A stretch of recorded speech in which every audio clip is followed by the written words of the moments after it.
What's up, Skirt Up Squad? Did you just take my line? It's Samantha. And Melissa. I'm going to actually tell you guys how it is right now.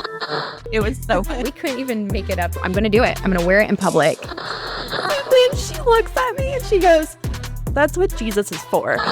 We are about normalizing things that are hard to talk about. So I was like, deer in headlights, skirts out. But keep your panties on. Happy season of love. Holy cow. I was trying to be stupid and steal your line again, but then you stole my hippie A whole new vibe. line. Oh, what Is that what we did? Did we just switch places? We did. I love it. Why is it a season of love? It's February. February. Yeah, obviously. Season of Today is another one that we recorded a very long time ago. And it is all about the energetics that go into intimate moments and how you can use this for creativity and healing. And there's a lot.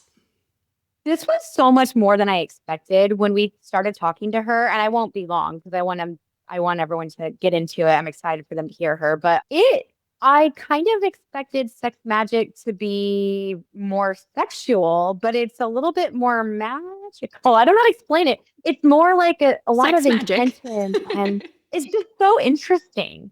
So yeah, have a listen. It's not what's in my.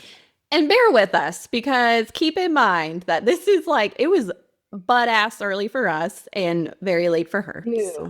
New information too. Like we're like, what? Yes. So here it is. Today, we are so excited to speak with Hani Chang. She is an author of a best-selling book called You Only Live Once, Life and Business and Innovation Style. Sorry, my bad. I think I butchered the name. Yeah, exactly. What's really interesting about Hani, and I'll let her get into all of this, is she kind of came from a background of business coaching, but she also has like stuff in her lineage of Taoism and Tantra. And she works with those things. And she kind of moved from like business, and then she went into from the business coaching, she went into intimacy coaching.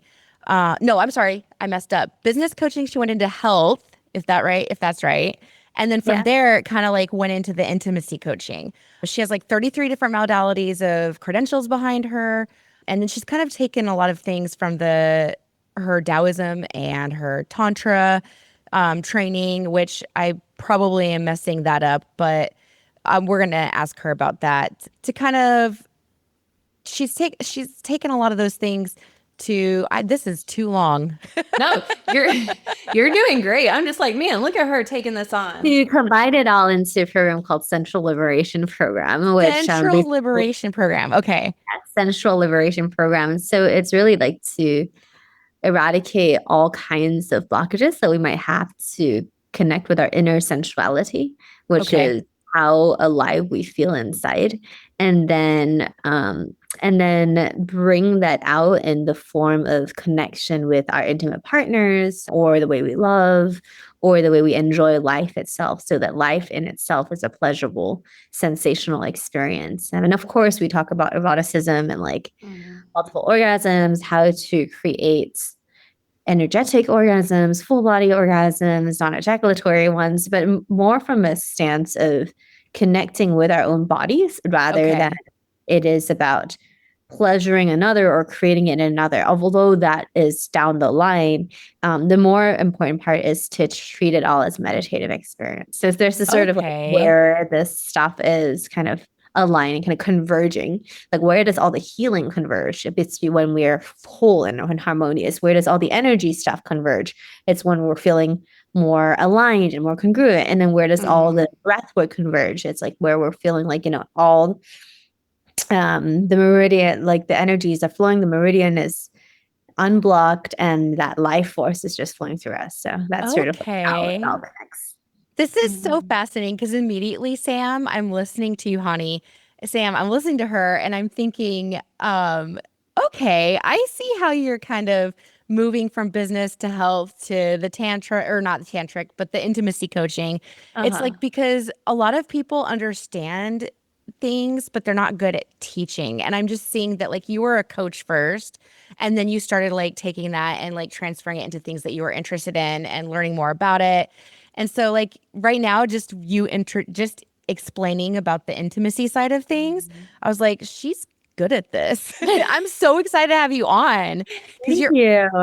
like yeah, just having started as a coach, you can see it. It just comes right out.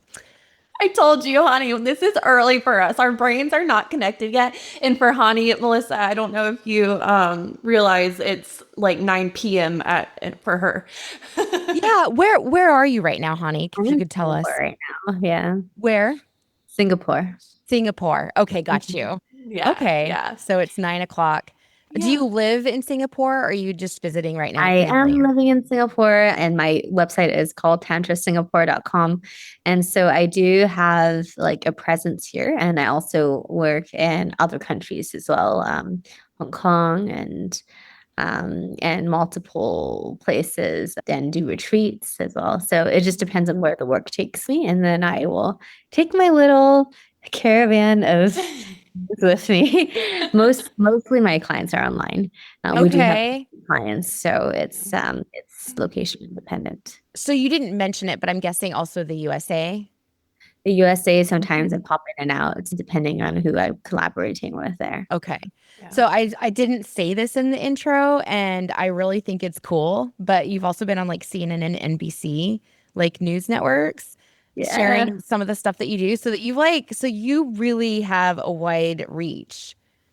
It just very lucky to be able to meet a lot of different I guess journalists who are interested in the stories and interested in meeting people and just sharing different stories of how this work can help different Okay. people different ways. Yeah. Awesome. So I guess to kind of like kickstart the conversation and, try to like give you an idea of how we got from A to B, Melissa, when we were like having our little pre-chat that I thought that you would find so fascinating and all of you listening. Honey, I guess if we just kind of go back to kind of, where it all started, you were explaining how you were really like the perfect child, like, the quote unquote perfect child to everyone else externally, but to yourself, like that's not really what was going on. And that's kind of what led you into this journey.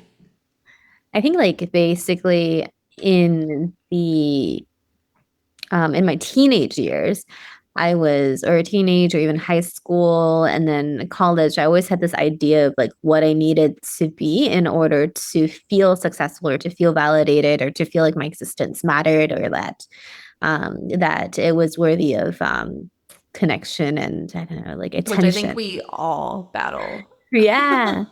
And so in my brain, it was like, I need to get a good job. I need to get good grades. I need to like also appear like, attractive and at the same time have friends who are excited and have fun and, be the happy person and just Wow, I relate. be positive and, all that kind of stuff.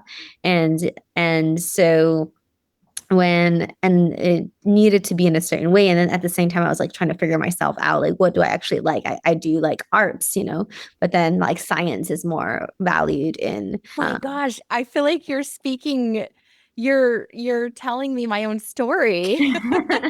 But continue. I'm so sorry. This is your story. so there was a lot of like that conflicting of like I can see my aliveness in certain areas of my life and I also can see what mattered more from a societal standpoint and so I had these like ways of living where I would try to live it all and so when I got into marketing and advertising and OLV, and it was one of the coolest jobs at that time that I wanted to be in.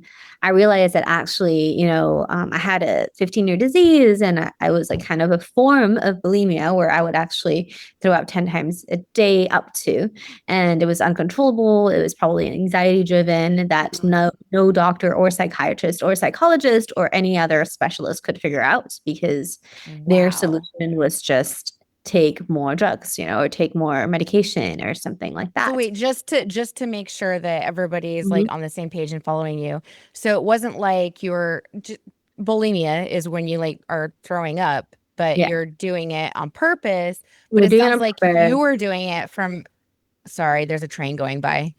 Sounds like your body was involuntarily, I can't speak today, but doing Yeah. it, throwing So up it was from both, right? anxiety. So in the beginning, Okay. it started off with like, I just can't take, like I would notice that it would come during exams, like Okay. right before we would go into the, how, like, I don't know if you guys had exams in the gym, like during high school, they would like line all the tables up in the gym and we would just go Okay. for exams. And so in high school, like I noticed it would show up like involuntarily in front of the before exams. And then afterwards it turned into something that every time things got really intense. And I think it's because I was at HSP undiagnosed. I don't think anyone at that time was really diagnosed Wait, much. I'm so sorry. What is HSP? Highly sensitive person. And Got so you. basically we're just able to experience a lot of emotions and Yeah. feelings, a lot more intensity. And so probably as a child or as a teenager or as a young adult, I wasn't aware of that. And so I didn't have the tools to resolve or process. And therefore then it got overwhelming and then the body would have a reaction. It's almost like when you have car sick, right? Like it's like that kind of a Yeah. feeling. And Absolutely. so it was like kind of involuntary, but it was uncomfortable. So to the point where sometimes you would want to induce it just to get rid of that uncomfortable feeling. Got you. And so it was a bit of both. Voluntarily in the beginning, like there was a mixture of both, and then eventually it became like a repetitive cycle that I A really thing that wanted to you break at did. a certain. Because Okay. after it happened for 10 years, you're just kind of like, okay, this is kind of like old. I don't really need this in my life. Yeah. Let's see if we can do something about it because I can't live like this for another 80. I think Yeah. it was like 20 something years. I was like, if I live till 100 years and I would need to deal with this for 80 years, and that's not the kind of life I envisioned.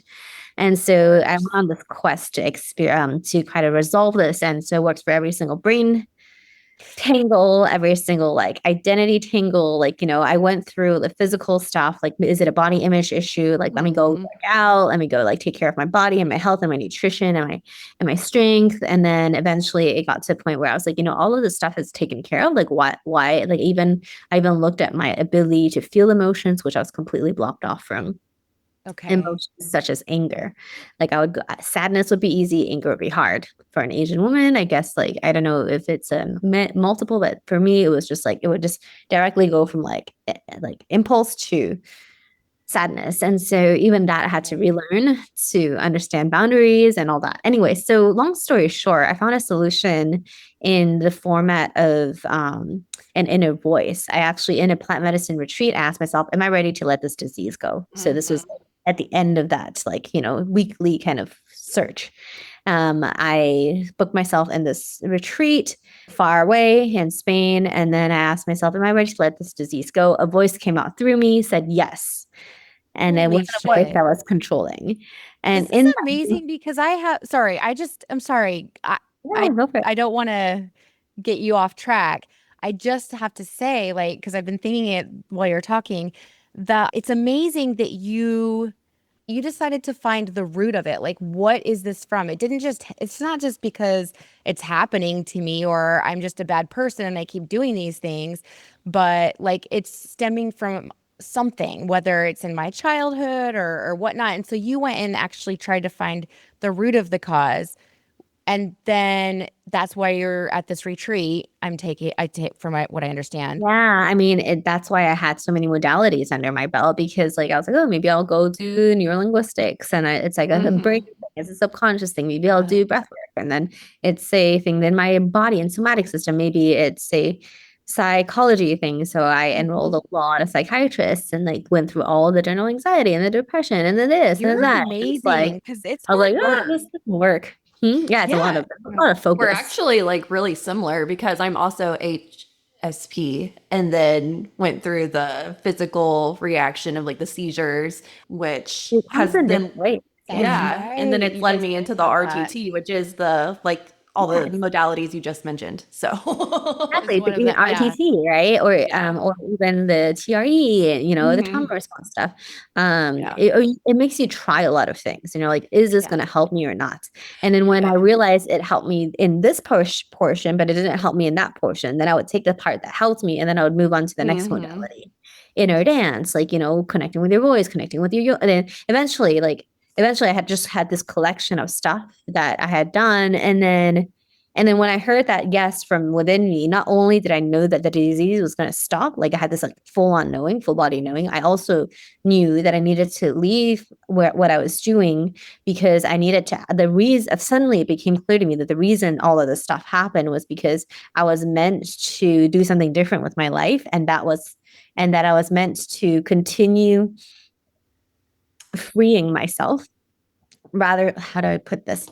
It's like not not being stationary in one place, but I was allowed to spread my wings and to take the globe as my home, and also to share this work so that people can also have a chance to go through the transformational journey wherever it is that they were. And it was very clear to me that I needed to to consolidate everything that I had learned into the book, which is then the first system that I created to help people also move through whatever lit them up, and allowing the thing that lights you up to drive your life in a way that actually supports you. What is the name of that book?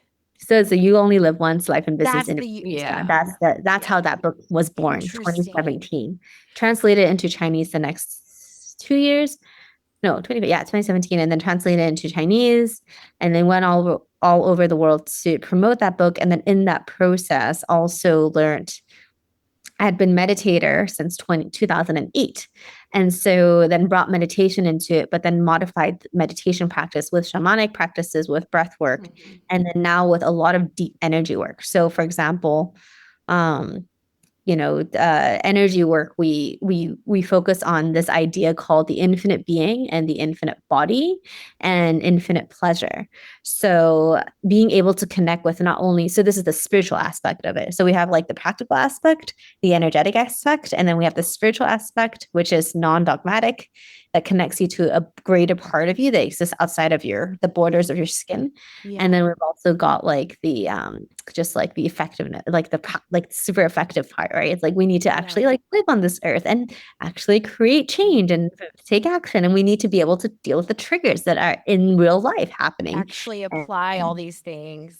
So it's not just like an idea, but it needs to be embodied, which is why we have the body work, the somatic work of the sensuality. So then that work changed into energy work, and then everyone was spinning into this like grand place where they feel so connected to the infinite, but then they were not grounded. And so I was like, so then they would be happy, but they were like, why do I need to, like, why do I need to like deal with human stuff?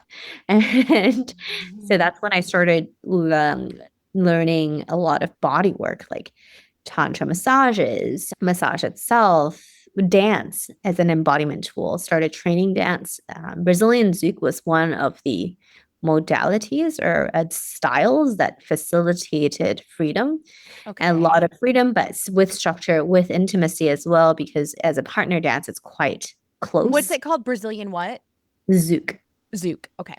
Yeah. And this is your rooting techniques? Is that what I heard? So these are my grounding techniques, because you need to really calm yourself to be able to, and your feet physically need to be grounded, your body and your bone structure. Imagine like Pilates and yoga, but like in motion, right? Think to be and I'm not saying I'm perfect at it, right? Even though I have taught it, it's like a constant reminder of like, unless you've trained it because I also came into the game really late, but unless you trained it since a kid as a ballerina, your body needs to remember how to like position itself in 3 dimensions, like always in alignment.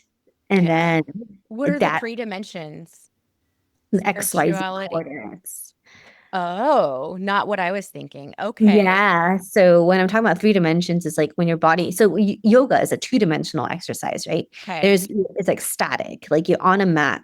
A lot of the stuff is in one plane, which is the x-axis or y-axis. Okay. So 3-dimensional, you have like the rotational aspects as well, right? Yes. And you also have like movement. And so that is also a movement.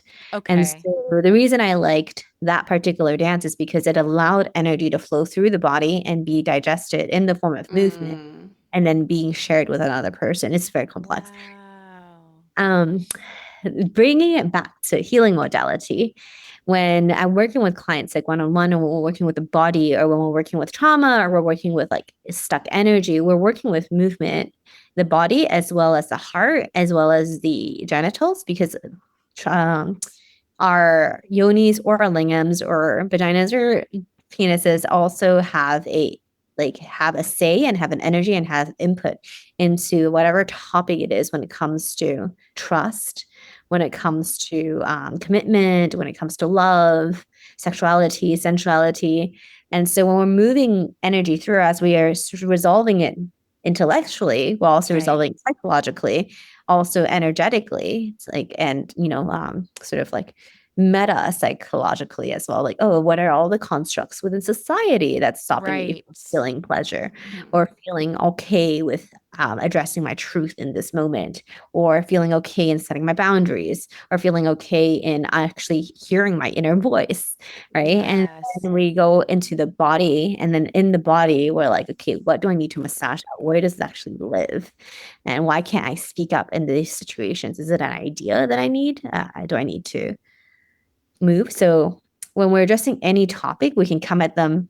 Maybe this is what you were asking, multiple dimensions. We can come at them from different angles to them, the project or the project, that is what I was asking. Yeah, the tangle, like kind of to untangle it. Because your knot is the knot. So when we talk about the spiritual infinite being, I'm talking about you as someone who is unlimited, who is able to tap into your greatest force of life, which is your creation energy, which comes from your womb or your second chakra, or your the essence of which creates life, right?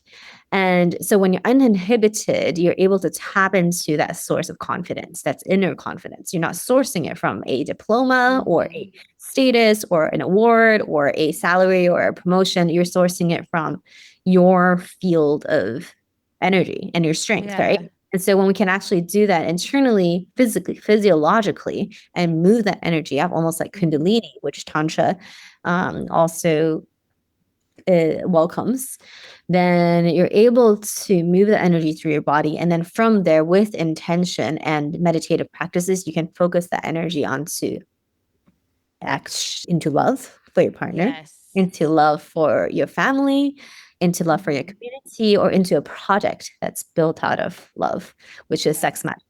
The idea of transmuting sexuality, transmuting orgasm into life, that life, human life, or project love. Sex magic. That was a big key point that we wanted to talk about.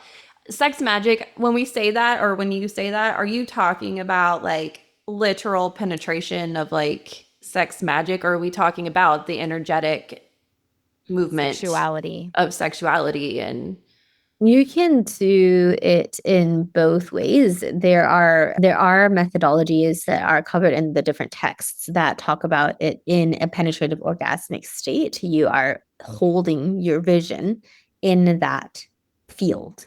But if you looked at, Joe Dispenza stuff, or looked at a lot of other healing modalities, what we're really creating is we're creating a quantum field. We're creating a field of really, really pleasurable, high vibrational frequency. So orgasm is one of the highest states of ecstasy when done in a conscious way. Conscious means that you are not running away and you're not escaping. So you can take a drug consciously, or you can take it like recreationally, right? So if you're using sex as a very like therapeutic, and you're using it for connection, and you're actually here in your body, then you're very deliberate and intentional. And so when you're in there and you're removing all the blocks and you're experiencing your ecstasy and you're experiencing your climax, you can also hold with humility. Humility is a huge part of this mixture of energies. You're holding your project, or you're holding your desire in that space with your partner or by yourself, depending on how you're creating this orgasm. And through that, and the orgasm doesn't have to be crazy. It can be like a very subtle one. It can be even a soft one. It doesn't even have to reach a peak. It's just that highest vibrational pleasure. So it takes the pressure off of goal, which is another tantra teaching, non-goal orientation. However, you can Oh, still okay. create that pleasure as much as you can in that moment. You can hold your intention there and you can direct it with your intention in that. So we talk about this in module 6 of Sensual Liberation Program. We practice it and we troubleshoot it and we do a lot of like training around it with one-on-one and groups. And so as you're breathing into it, that energy is spreading and you're really calming yourself down to be able to transport the energy into these projects and the way that you show up. And like theoretically speaking, you're just like coding. It's almost like you're painting all your actions with a little bit of that essence. Practically speaking, it's like when you're taking action on them, you Like remember, intention. yeah, intentionally, or mindfulness almost. Okay. You're giving it like mindful pleasure as you're taking action onto it. Okay. So that you're not doing it with pressure or stress or whatever.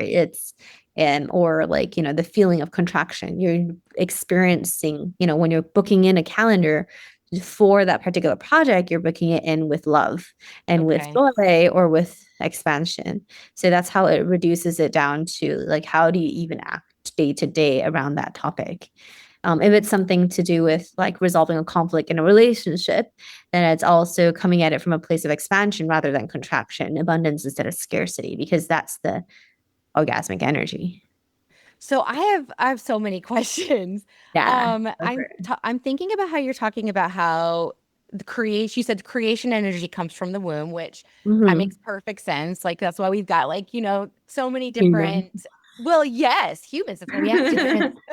And then like so many different religions will have like their fertility, Mhm. um, I don't want to say like worshiping, I guess. Like they'll Yeah. worship the fertility goddess or they'll have like different celebrations for fertility. So that's so interesting. That kind of clicked when you were talking about creation energy being one of the strongest energies that there is, or did you Yeah. say the strongest even? It is, I would say it's almost the strongest energy. Yeah. Okay. And I was Pleasure and creation. pleasure and creation. Okay. So I was wondering,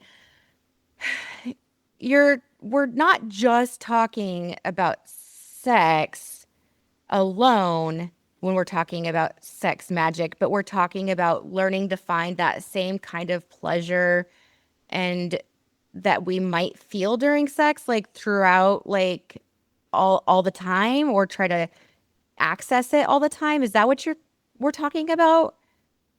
So sex magic is using that energy in the orgasmic state to direct it to another place. And Okay, so so most during sex. dur- during sex, that's like the traditional definition of it. And Okay.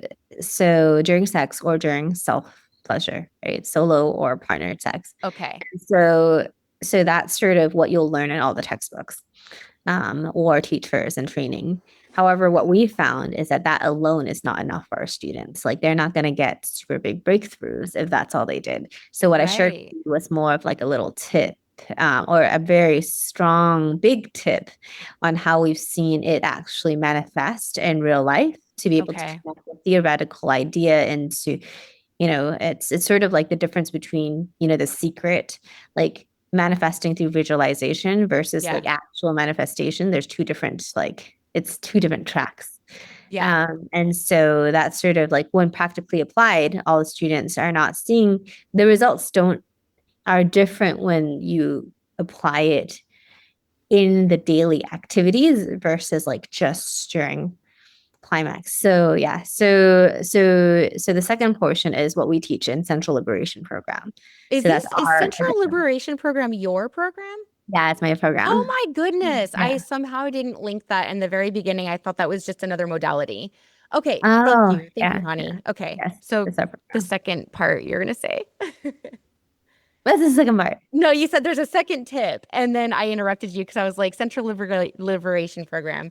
No, that Um, was the main tip. Like we to be able to embody this energy and be able to create from this space allows for you to have that alignment to what you're really looking for. So So it does dovetail into another concept that I teach, which is called 100% yes. So we have enthusiastic consent, which is unless it's an enthusiastic yes, it's a no, right? Okay. Talk about like boundaries.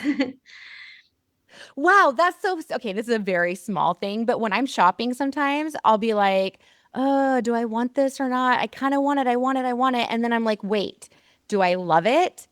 And if I don't love it, that's not, it just makes me think of an enthusiastic yes. Like, but I'm Yeah. not all in, so I don't need it. And Yeah. so, okay, interesting. So try to So have life so that way. trying to curate your life in a way that, you give yourself the space. So let's just say, so sometimes you can't, right? Like let's Yeah. say you're a mother and you have like multiple kids and like you can't always be like, oh, it's an enthusiastic yes to send you to school. Actually, not today. See ya. Like, so sometimes you can't. But however, in certain places you can, right? For example, your pleasure, like how you Yes. want to receive your pleasure can be an enthusiastic yes container.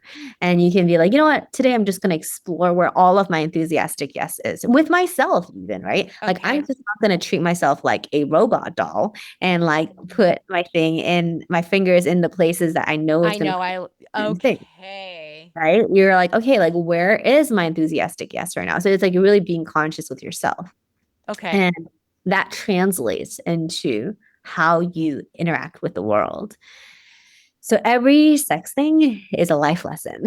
Okay. Every self pleasure moment is also a life pleasure moment, lesson, and opportunity. And so when we're looking at ourselves from a blank slate, we're able to sort of connect with ourselves and say, okay, where is our 100% yes today? Where's our 100% yes? Like, okay, it's not on the right side of the clit, maybe it's on the left. For someone who's a penis owner, maybe it's like, today it's just like legs. It's not mechanical, right? And so it's the opposite of mechanical and it's the opposite of expectation. It's a place of spontaneity. And sometimes I just want a hug. Sometimes I just want care. Sometimes I just want verbal affirmation that I love Oh, myself, but yeah. not from a mirrored exercise, but I actually want to feel the love. Like I want to feel it like it's the lover, most cherished lover's words that I'm gonna love you so much. Yeah. I That love goes you. back to Sam's question where she's talking about like, are you talking about is it just exactly during sex, like the actual penetration?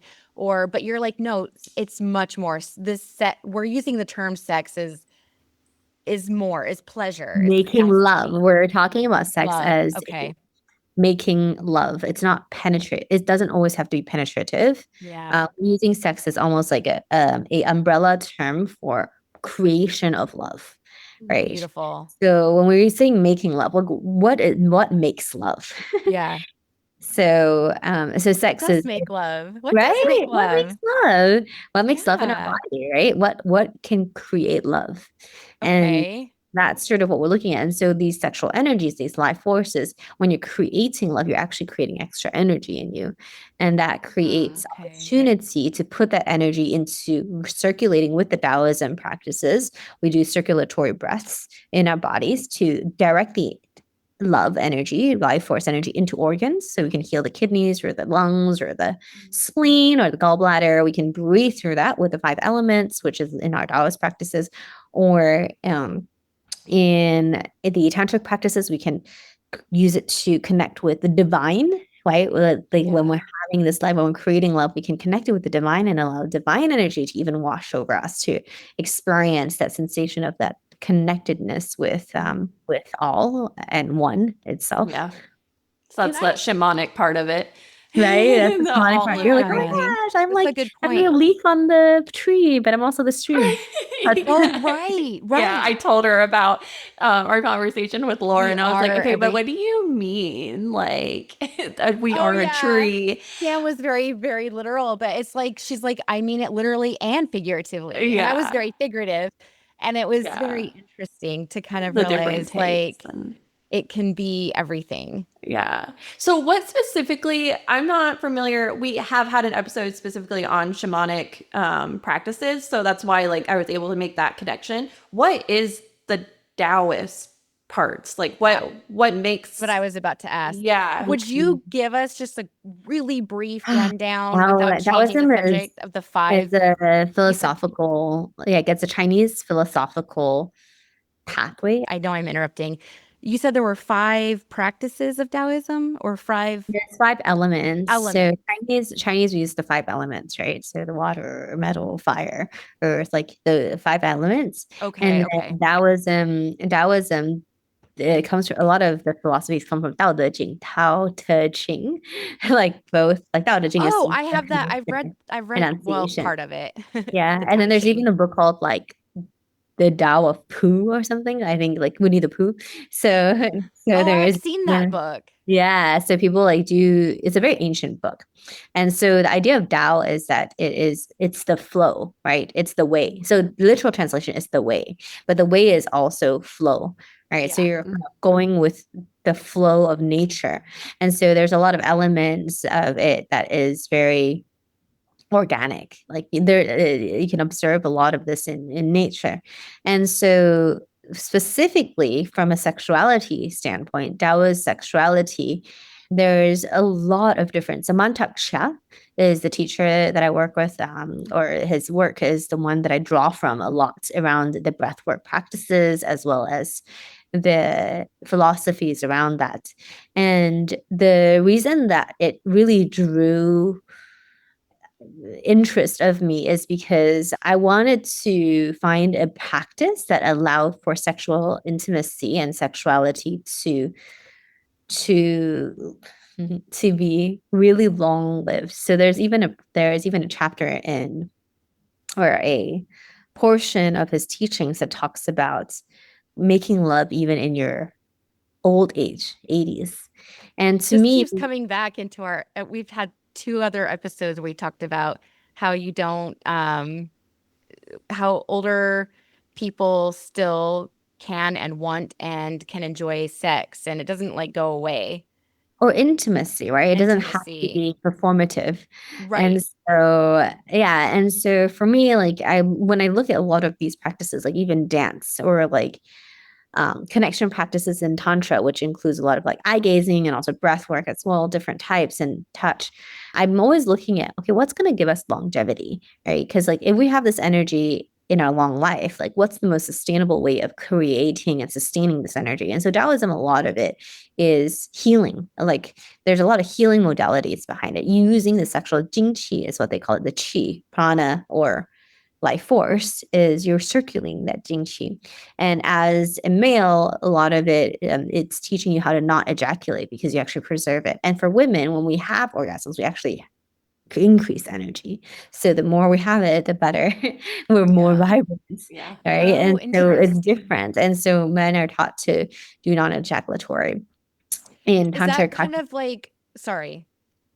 Oh, in tantra practices, there's also so there's a lot of parallel practices. So they would be called like semen retention practices, and so there's a lot of practices with different breathwork and different structure, and you can just try both and then see what works for you. And then we also teach that in the Sensual Liberation Program to find out which the basic ones and the ones that are most powerful. You have a question. I do. Is edging kind of one of those things for women where it's like not quite letting yourself orgasm, but getting there and like kind of like if you're talking about not ejaculating for men is what it made me wonder if like prolonging the pleasure, is that For something that women, can, yeah, yeah, I mean, absolutely, you can definitely edge men or but women. you're supposed to maybe do it more with like intention. I'm just kind of wondering how you would, how that, I don't know. For some reason that came to my mind and I'm thinking that it For must apply women, in a certain way. I just don't know. you can definitely edge and build sensation at that point. However, a lot of women are also multi-orgasmic,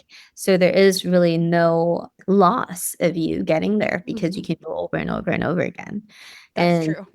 so, Okay. so edging commonly is practiced, not commonly, but I guess like I've seen it more emphasized in the practice for males or penis Okay. owners. Okay. Mostly because once they ejaculate, it's like the energy goes down a lot more and it's hard for them to typically. I mean, To there's a small percentage of people who can go again and again and again. However, yeah. it's It's not as common as for women's orgasms for sure. Fair. Yeah. That's true. If any at all, because some women we can't even like I have experienced like, people who have never had an orgasm or don't know if they've had or not. And so in that case, edging would be very appropriate because you're Interesting. exploring the sensations rather than bringing it over because your body just enjoys that more prolonged experience of pleasure. So So, it comes in different functions. okay. So when we're talking about the actual act of like enjoying our bodies and sexual pleasure and using that for sex magic per se, are you saying, for instance, while you're experiencing pleasure to be focusing on like a certain idea or creative tension, like that you want that magic to flow into, or you have to like just have the pleasure and then later use that, call on that with your intention. You're Like, do you know what I'm referring to saying? when she said like you can create that sensual like energy and put it towards like the promotion project that you've been working on or Correct. something. Yeah. Are you saying Yep. you're asking if you're like physically thinking about it in the moment when you're creating this, Yes. or if it's just after you've built it up later, you're like, Applying it. yeah. Yeah. It Thank you, Sam. it is both. Like if you Okay. really want it to work, this is more like a practical Please. Yeah. um, tip, right? It's not the theoretical. This is a very, very how to. It really depends on the person. So when like let's say the students are like giving me feedback about how they're working with it, Okay. then I can really see like where their energy is going. Like if they're when they describe it, I can sense like, okay, do they need to integrate it more? Like, is this going to be a better methodology of integration, or is that going to be a better methodology of integration for them? So it just depends on how does the energy expand, and then does it need to direct it into the idea of it? Is that enough to create change in your world? What do you Or mean, like when they describe it? When they describe what? Like, when they how are describe their orgasm and they're describe their okay? process. Yeah. And their Thank you. process of what they're doing with it. Oh, So so when they're you're opening describing, conversation of women literally talking about literal pleasure, which yeah, is yeah, they're something like, that we don't yeah, they're often like, do. yeah, they're like, oh yeah, it goes up my. So I'm literally asking them because we also build vocabulary. In module 3, we talk about like 8 different frameworks of sharing vocabulary about like your orgasms. Okay. It's almost like being I don't know, like an ice cream taster of orgasms. You're understanding every single flavor, right? But as you're like kind of talking about it. And sometimes you're processing emotion with your orgasm. Sometimes you process it, so you're transmutating emotion. Sometimes it's like pain. Mm. You're This shifting to is grief, and yes. you're using this as a tool to feel and let it exist, be with it. This is Hmm. amazing because I feel like a lot of times I have a lot of feelings and Mm-hmm. emotions, but I don't understand them. Like I don't even know how to, and I think that talking about these things forces us to actually think a little bit harder about so I could explain what I was even to myself. So having you talking to these women and having them put their feelings into words, I think is probably a very powerful tool for understanding ourselves. Definitely. Like we teach a lot of vocabulary around how to put words to sensation, to feelings, emotionally or energetic sensations. Okay.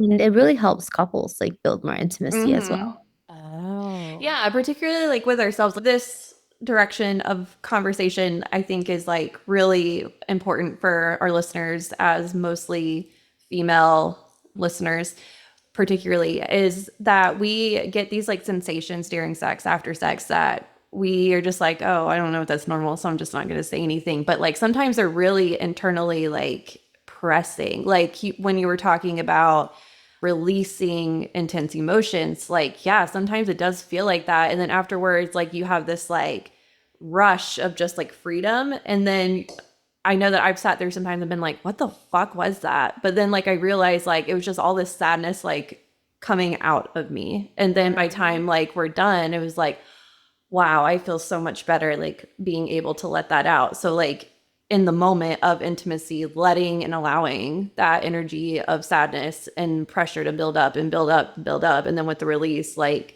it's gone. Like that is what we needed to do. And with anger too, sometimes when we're angry with a partner or angry with work or angry with just something in life in general, allowing the intimacy and the feeling of pleasure to build up with that anger and build up and build up, so that once you do hit that satisfaction of climax, it's like, whoa, it's disappeared. Wow. So you're saying it helps you like actually realize the emotions so that you can let it go, Sam. In my case, and I could be wrong, but I feel like that is No, what I've I think you know experienced. you.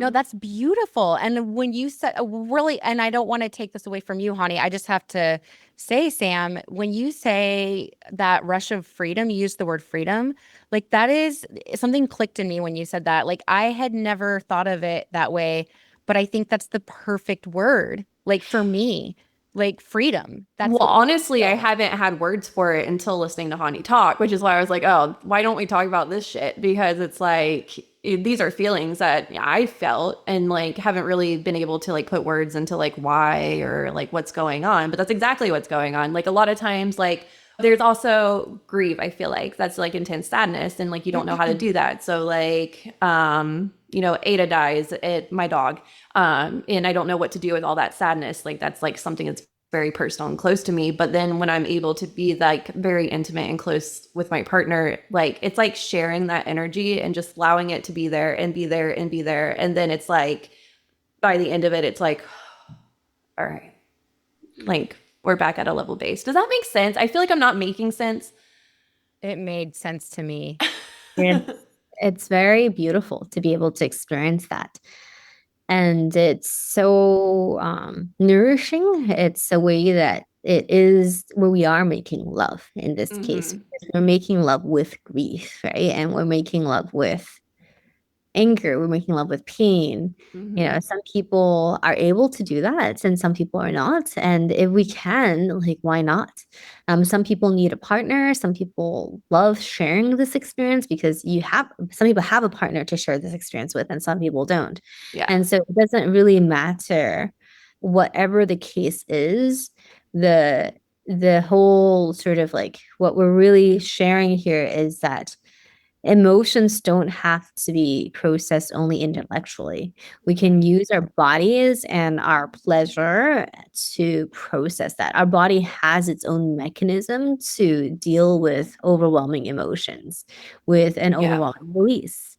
And so what you're experiencing is so beautifully like like you're trusting your body to hold fully the capacity of your dam, like it's a reservoir of stuff, and you're opening the dam and allowing the thing to flow. And so now you're back to back to a centered space, right? There's equilibrium on both sides of the dam again. And so that pressure that you're speaking about that's building up across the dam, it's just so beautiful to be able to witness that. And then that relief is really cool. And again, it needs to be done with so much humility and vulnerability. So we're not bypassing the whole thing. And you feel so bonded afterwards. Like you feel a bond. I mean, I'm not someone who can do that like with myself. Like I need my partner to like feel that kind of like experience. But like then the bond afterwards is like so tight. It's like you're just one with that person. And what I have also noticed is like going through when you have sexual trauma like in your life, like it never really goes away, I think. I mean, maybe it does if you do like all the work, but I feel like that's just something that's never going to always like completely go away, and it's something you're going to always carry with you. And so at times it's going to be heavier than others. And I've also found that at times when the memory and like the struggle with sexual trauma arises, that's also been an instance where putting that energy of like hurt and frustration or anger or whatever all together like into that like romantic moment or intimate moment is like also a way to like release and get back to like okay, like now we can move on. Like it showed up for a little bit, it's now we dealt with it and it's now back in its place. So I just feel like there's so many different ways. And you're the professional here. So how could you like kind of help the listeners like what we're explaining and like what we're experiencing here? Like how would you describe to the listeners how they can use these intense emotions into this kind of release? The way I like to teach is so in module 2 of our Sensual Liberation Program, we have a system that I teach called the Your Unique Magnetic Momentum Energy Clearing Work, which we go through clearing. So we need to clearly, I like to teach how to clear the emotion first consciously.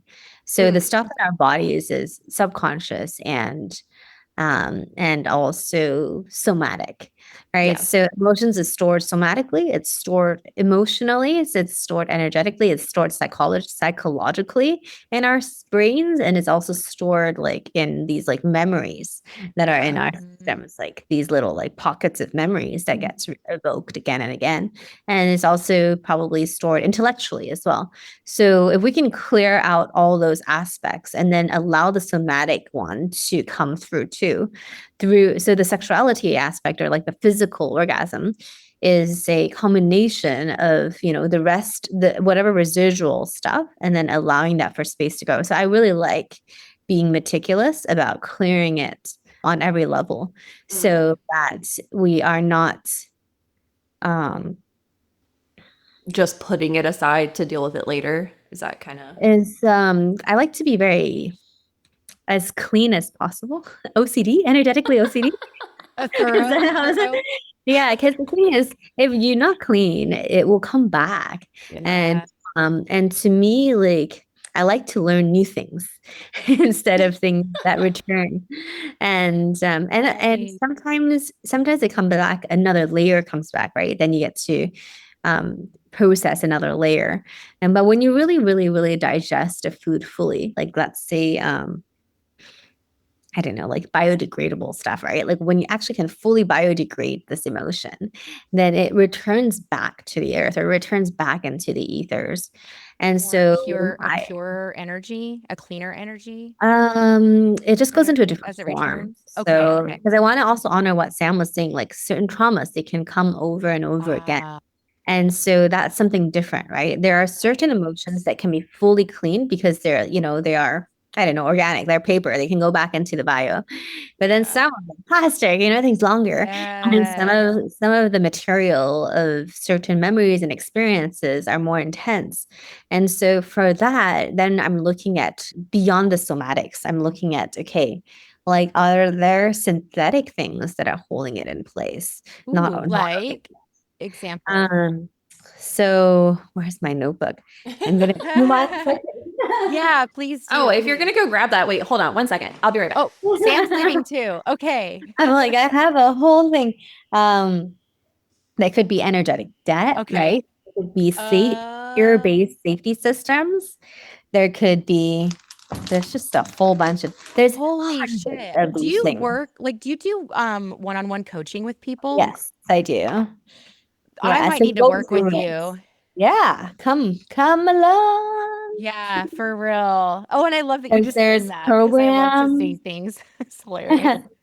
There is synthetic identities, right? Identities. There's there's protection systems. There is let's see what else.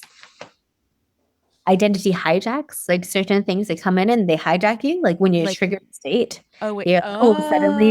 Suddenly you like shift into a different identity. So identity hijacks. Yes. There is Maybe code switching might be a one. code switching could be one, yeah, because like different parts of you experience the parts work, right? Yes. On top of parts work, there are other stuff. There is realities that are overlaid. So then suddenly they insert that memory, and then that changes the reality. Think that, or you have a different truth for a little bit, or Yeah, suddenly you're no longer confident, and that's a lie. Yes. Okay. There's a lot, something just like they just cloaked it. There's synthetic reality feeds, which is like, you know, there's just like Wi-Fi, right? But they keep like inserting things to kind of like wear you down so that you can't feel yourself. Where do you think some of these things come from? They're just kind of societal, they're ingrained. societal, ingrained, like you historical, right? It's to oh anything that diminishes your true power, that does not make you feel empowered is okay.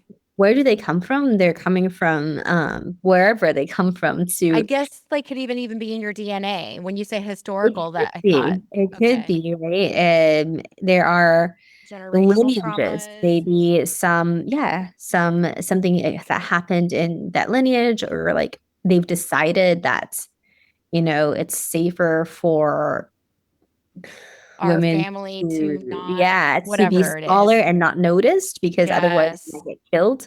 So there are a lot of stuff that we bring with us that may not be necessary in today's modern world anymore. And maybe not even in our conscious forethought. No, it Okay. might be just a survival mechanism to keep safe, Okay. or Okay. to seemingly keep safe, but ends Yeah. up like, Right. It's now been so overused that it's not keeping us safe anymore. It's just kind of more of like a habit that we're doing and we don't need to. Okay. yeah, I have a question, Hani, just go really for it. quick. I wanted to go, and I don't want to take us all the way back Yeah. but I do have a burning question that's not going away from when Sam was talking about Ooh, a burning question. That sounds like you need a doctor. it's not burning there. Oh, Um, okay.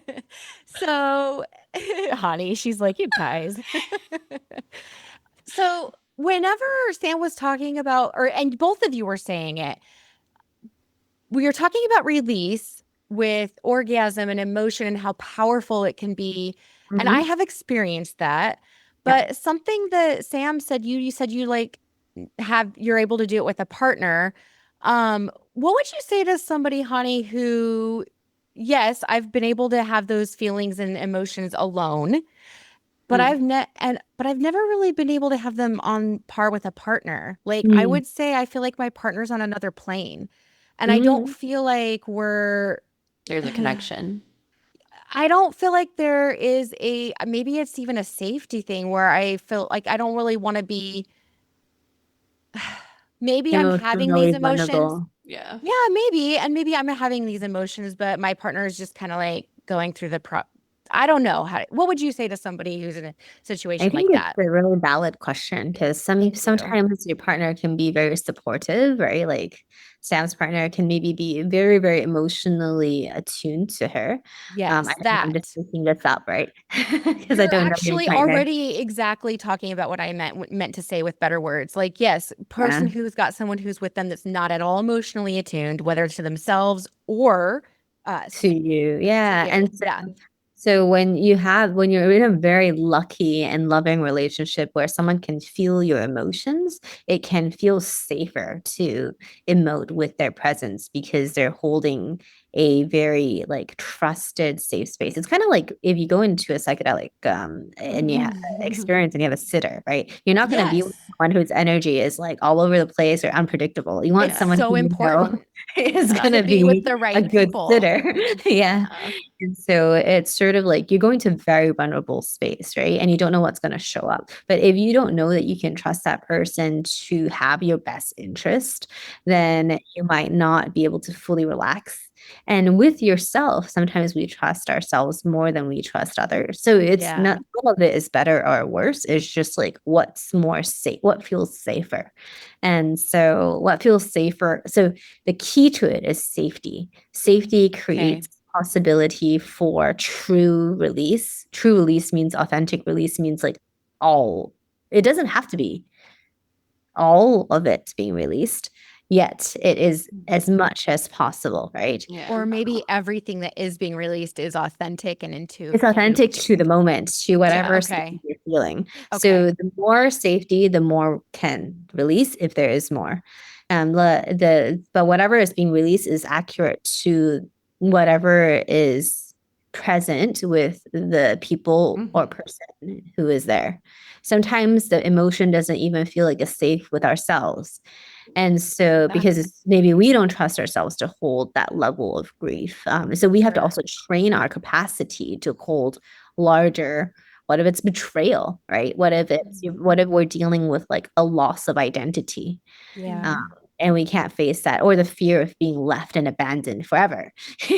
All things that we've been So- dealing with since Right. the podcast. I think each of us personally, Melissa and I, have dealt with identity and, Mhm. safety and just like all those different things that you just mentioned at some point during the 100%. podcast. So Abandonment. So it's really like you can write a letter to yourself. Like you can even tell ourselves, like, you know what, like let's like this is a safe space, and I know that like whatever you need to do, body, like you can talk to yourself. And so we also have like this is like beyond the Sensual Liberation Program. It's more like our advanced energy intensive sort of advanced energy activations work. Okay. We talk about how we can almost be in both consciousness, in our infinite being consciousness, and also our infinite body consciousness. So we can literally talk to our bodies, and we're a steward to our bodies, and our bodies are the processing, or they're not just a body to process, but they can Okay. also intuit as well, and they can also give us wisdom, and then our beings can give us wisdom. Then we have both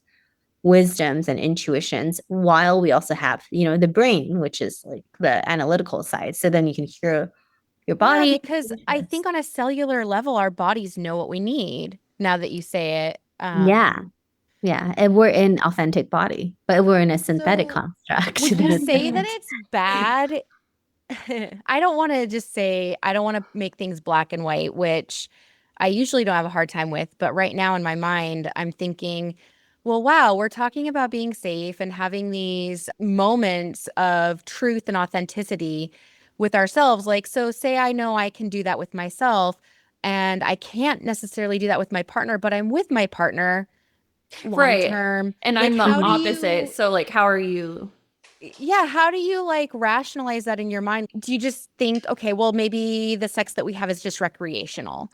Or do you just try You to, can also create a conversation, like we have this like, what's it?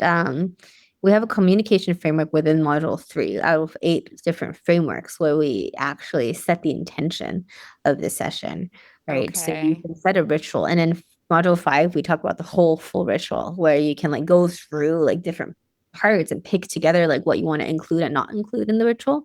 And this part is the part where you're like, hey, like, can I, I would like to experiment with getting in touch with my authentic emotions for our session. okay, Are you able to breathe with me?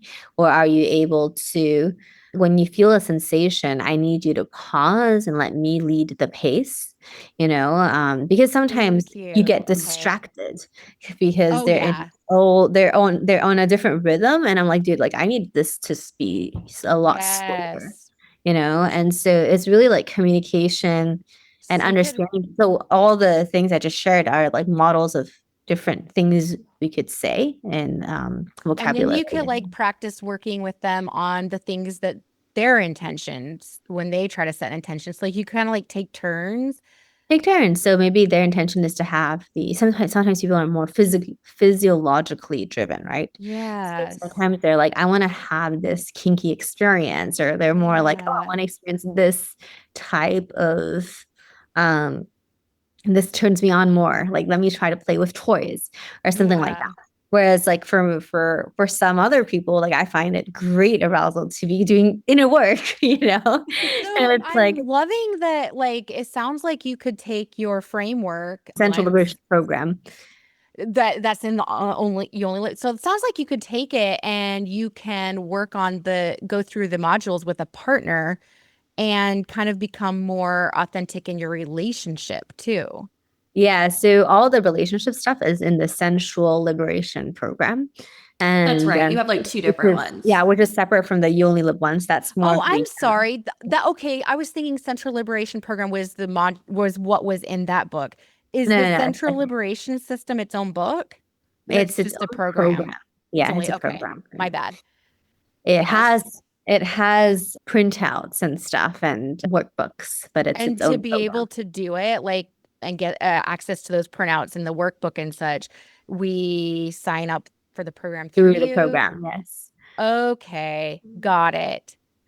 Yes. It seems like it, but yeah, it does seem like it would be really good to do with a Very partner. very comprehensive. You can do it with a partner. You get to learn about your erotic flow.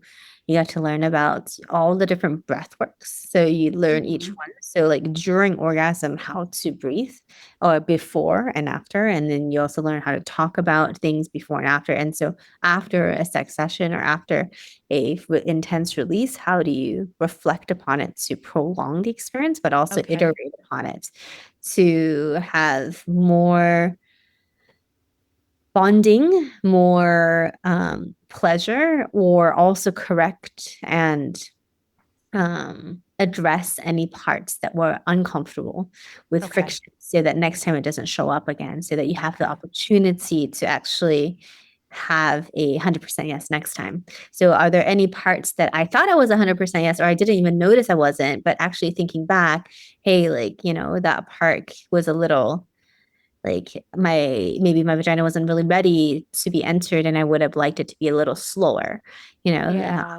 entry point, or like I went in that position for too long, or like it started, like there were little things that could have made it better than that can be created during what I call the completion, or not the completion ritual is after, but there's another one as well, the debrief.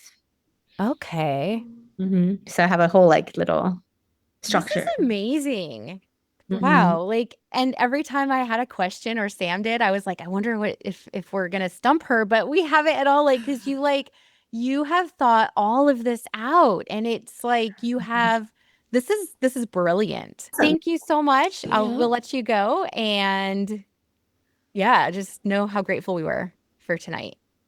You're welcome. You know where to find me. Thank you, Hani. Bye. Good night. Did you like the episode that you heard today? Great. Share it with a friend, and don't forget to rate and review.